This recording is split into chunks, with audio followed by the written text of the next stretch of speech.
Fala galera do oitavo ano, beleza? Saudade de vocês, meus queridos e minhas queridas, meus alunos do coração.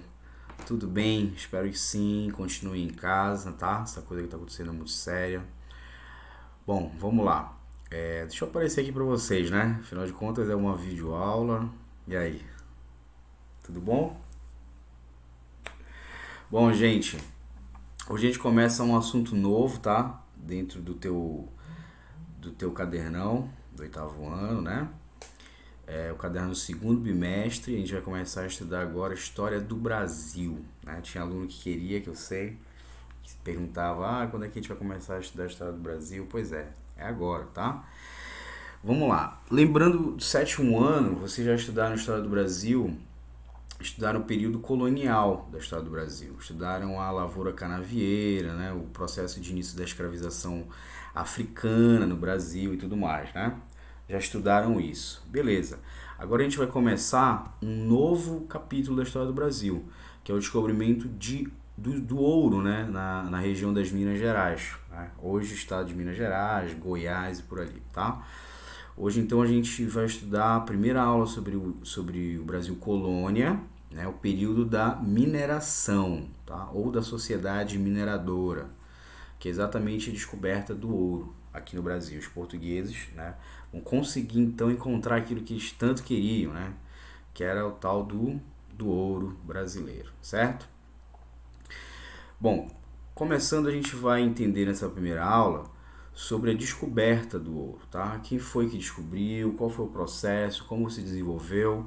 É algo simples, tá? Mas é importante você compreender para entender todo o mais que vai aparecer aí dentro dessas aulas, tá? Sobre o assunto. A descoberta do ouro ela se dá entre o século XVII e o século XVIII, né? A extração mesmo em si, o ciclo do ouro ele vai ser no século XVIII, né? A partir de 1700. O ouro é descoberto lá no finalzinho do século XVII, 1790, 1796, né? A coroa descobre, a gente vai entender aí como é que esse achamento vai se dar, certo? Aonde vai acontecer essa descoberta, professor? Na região onde hoje é Minas Gerais, no Mato Grosso e no estado de Goiás. Hoje é assim. Antigamente não existia estado, não existiam cidades, era o que a gente chamava de sertão, que a gente vai entender, beleza? Um processo histórico importante para o desenvolvimento do ouro no Brasil foi exatamente o que a gente chama de movimento bandeirante, tá? Que começa ali no século XVII e perdura até o século XVIII também, tá?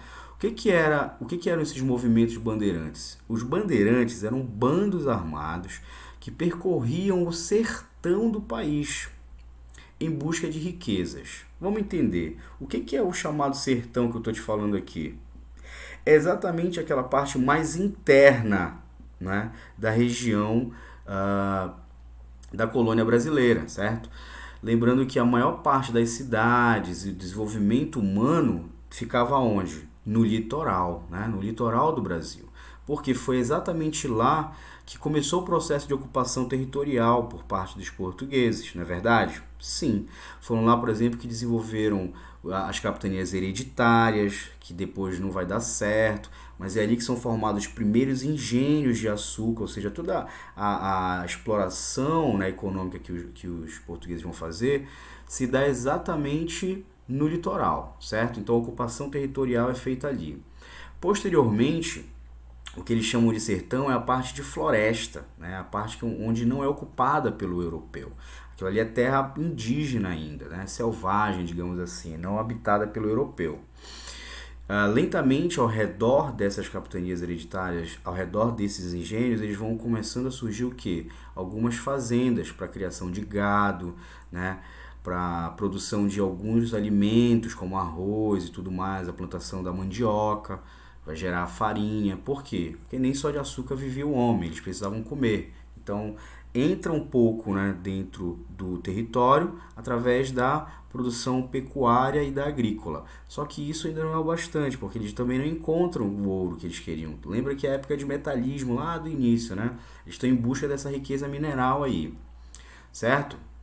Da onde saem essas primeiras bandeiras, chamadas bandeiras, ou seja, essas missões? Elas têm origem em São Vicente, na capitania de São Vicente, de São Paulo e Rio de Janeiro, beleza? Ou seja, partem ali do litoral do Rio e de São Paulo hoje para dentro do território, né, de mata fechada, chamado de sertão, certo? O que é importante hoje a gente entender? Que esse movimento bandeirante, ou a figura do bandeirante, que é esse homem que vai adentrar o desconhecido, para, né, enfim, qual é o objetivo dele? É buscar riquezas, né? Riquezas sobretudo para eles, certo? Então hoje a gente vai problematizar um pouco, né? Nós vamos problematizar um pouco a figura do bandeirante na história, como ela foi construída, a gente vai tentar entender um pouco isso, certo? Quais são os tipos de bandeiras, ou seja, tipos de expedições ou missões exploradoras que existiram na época? A de apresamento, o que é? Os bandeirantes eles entravam nesse território hostil para caçar o índio. Caçar o índio, professor, como assim?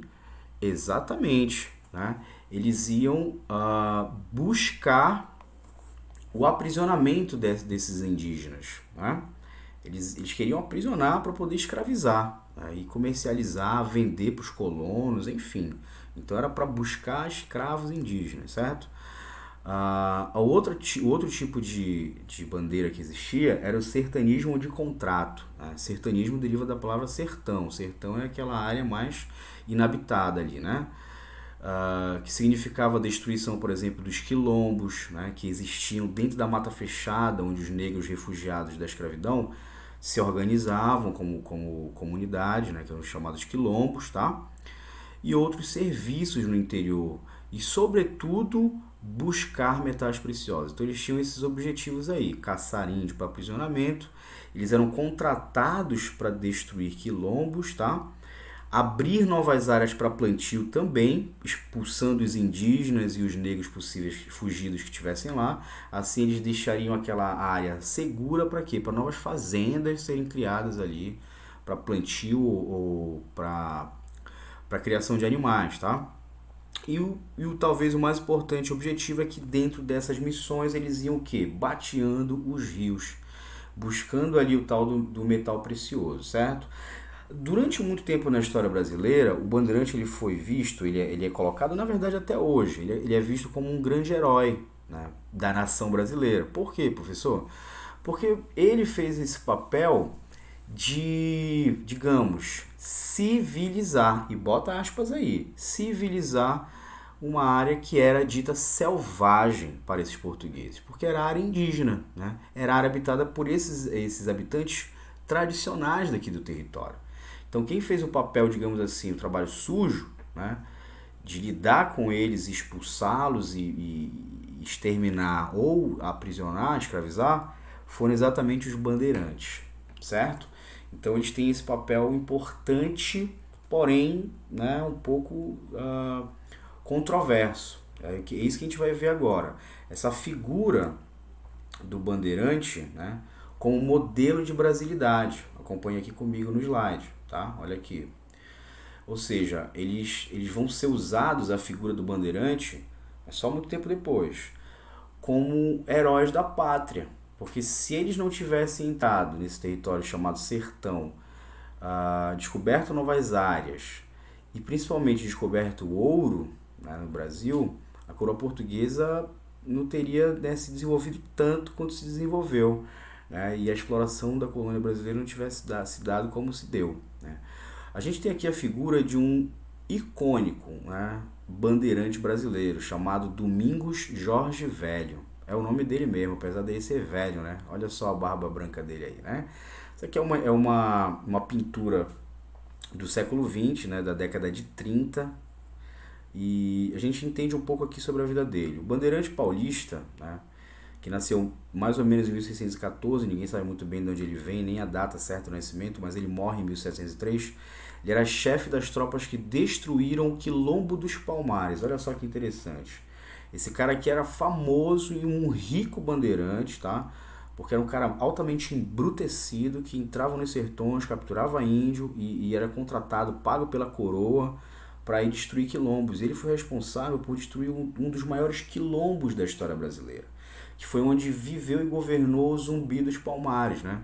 Que é exatamente o quilombo dos Palmares. Pela sua brutalidade, né, e a sua violência como ele agia, ele foi o cara que depois de muita gente tentar, ele foi o cara que foi escolhido pela coroa para ir lá destruir o Quilombo dos Palmares e vai conseguir, tá? Ele já aprisionava índios, acompanha comigo na leitura do slide, no Nordeste antes de 1671, comandando um pequeno exército de homens armados em suas incursões pela mata. Homem rude, mal falava português. Ele falava mais a língua indígena, que ele já tinha aprendido devido a essas missões aí, essas excursões, né, militares. Além de submeter ou aniquilar numerosos grupos nativos, ou seja, indígenas, é o responsável pelo extermínio do Quilombo dos Palmares. Veja só. Aqui a gente tem uma interpretação, né, de índios sendo aprisionados, voltando, descendo dos sertões em direção ao litoral para servir como escravo, certo? Então os bandeirantes ele tem essas funções aí que você tem que marcar, escrever no seu caderno. Volta lá no slide anterior, dá um pause no vídeo e escreve no seu caderno para você não se perder, tá? São as funções que essas missões bandeirantes possuíam, beleza? O bandeirantismo como modelo de brasilidade, continuando. Quais foram, apesar de tudo, quais foram as contribuições que essas missões violentas, né, dentro do território elas fizeram para a história brasileira? A importância histórica que a gente pode ter é porque elas ajudaram a alargar, né, de forma informal as fronteiras que existiam na colônia portuguesa e a colônia espanhola no território. Tá? Eles fizeram ataques e destruições de missões jesuíticas no sul do Brasil, dando origem, por exemplo, às reservas de gado lá. Eles limparam aquela área toda do sul do Brasil com muita violência e aquilo ali deu oportunidade de se desenvolver a indústria pecuária muito forte, tá?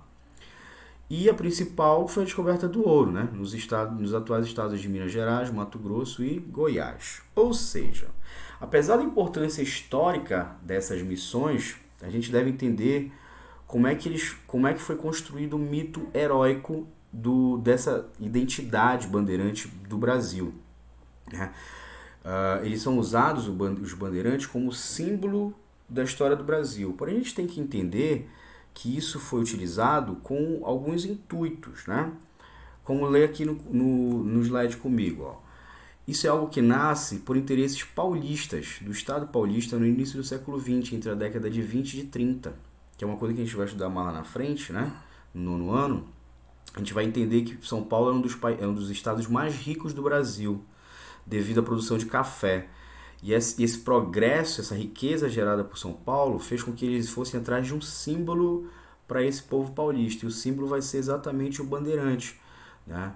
Agora lê aqui embaixo comigo. Os paulistas, especialmente membros da elite, traziam no sangue a herança dos bandeirantes, como eles diziam. Por quê? Porque os bandeirantes, as missões saíam do estado de São Paulo, que era São Vicente, né?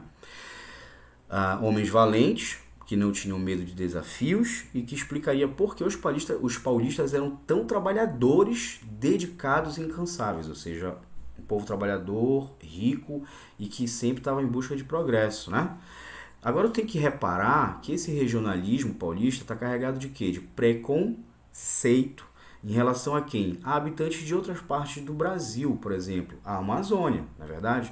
São Paulo seria uma exceção nessa figura que eles estão pensando, uma terra de riqueza, de progresso, dentro de um país de miséria e de atraso, né? O paulista então leva o trabalho a sério, enquanto os brasileiros de outros lugares são preguiçosos, né?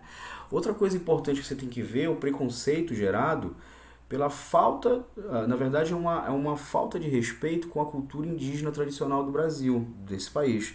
Porque o que aconteceu, na verdade, com essas culturas indígenas foram genocídios, né?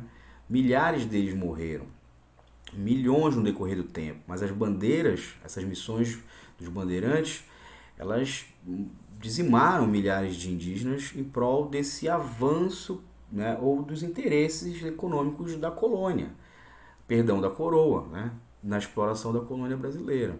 Então é isso que a gente precisa entender, essa construção do herói bandeirante, que inclusive, gente, vai, por exemplo, levar à construção de estátuas, monumentos com o nome de bandeirantes lá em São Paulo. Quer exemplo? A Avenida dos Bandeirantes, que lá em São Paulo é uma das avenidas mais importantes para escoar a produção de grãos, enfim, produção econômica do estado de São Paulo. Liga até o Rio de Janeiro. A outra é a a praça, né? A praça e a rua que leva o nome de Antônio Jorge Velho lá em São Paulo. Então, em São Paulo tem o nome de um homem que foi responsável por dizimar milhares de indígenas e dizimar, acabar com o refúgio de escravos negros no Brasil. Então essa memória que é levantada pelo Estado de São Paulo, ela é muito complexa, a gente tem que criticar isso, né? Porque se a gente for analisar de forma crítica, né, social na história, esse não seria um herói muito adequado para a gente colocar como símbolo da identidade brasileira, na verdade. Além de ele o que generalizar, né, o Brasil na figura do bandeirante, quando na verdade ele é algo específico de São Paulo. Nós aqui temos outros heróis, digamos assim, mas que não é tão levantado na história do Brasil quanto os bandeirantes, como inclusive a figura de Antônio Jorge Velho. Então é algo que a gente tem que pensar aí sobre essa construção identitária dos descobridores do ouro no Brasil. Beleza? Então só fechando aqui a nossa aula, deixa eu voltar aqui para a tela para eu falar com vocês. A gente tem aí a descoberta do ouro por parte dos bandeirantes, né? Foram eles que descobriram o ouro através do que? Das missões, das bandeiras, né? São essas excursões militares no interior da colônia, né? Nos sertões, beleza? E são exatamente esses sujeitos históricos que vão descobrir essa riqueza minéria, de minério, né? Nas próximas aulas a gente vai continuar vendo aí o processo de desenvolvimento da extração dele e as mudanças que vão acontecer na sociedade brasileira na colônia através do achamento do ouro, porque a partir daquele momento em que descobre ouro ali no meio do Brasil, na região central, vai cair um monte de outras pessoas da colônia, do norte e do sul, da colônia brasileira, para aquela região. Para quê? Para poder explorar a riqueza mineral. E posteriormente, inclusive, pessoas de fora da colônia brasileira que vêm para cá para tentar enriquecer com a descoberta do ouro, de diamantes, tá?